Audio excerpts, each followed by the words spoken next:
গাছপ্রেমী বন্ধুরা, আমাকে একটু হেল্প করুন। সেটা হলো,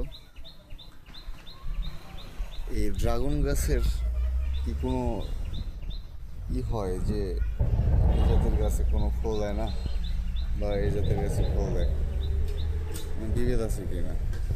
আমার এত সুন্দর গাছ, যদিও আমি একটা রঙের বালতিতে গাছ রোপণ করেছি, বাট গাছগুলো সুন্দর হয়েছে, উর্বর, পানি দেওয়া হয় সুন্দর, গোবরের মাটি মানে সার, গোবর সার বলা যেটাকে, তো সেই মাটিতে লাগানো হয়েছে। গাছটার বয়স আনুমানিক 2 থেকে 3 বছর হবে মনে হয়।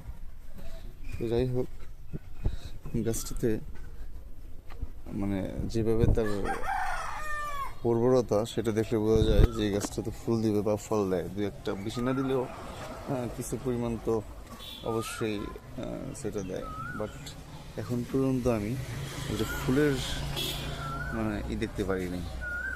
তো আমার কাছে কথা হলো, অনেকেই বলছে আমাকে যে ভাই, দুরকম গাছ হয়, একরকম ডাল লাগাইলে হয় না, আবার আরেকরকম ডালে হয় গাছ, ফুল ফল দেয়।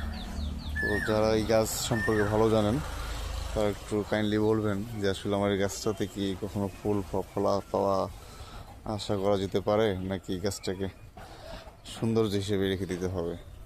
প্লিজ কাইন্ডলি একটু আমাকে বলবেন।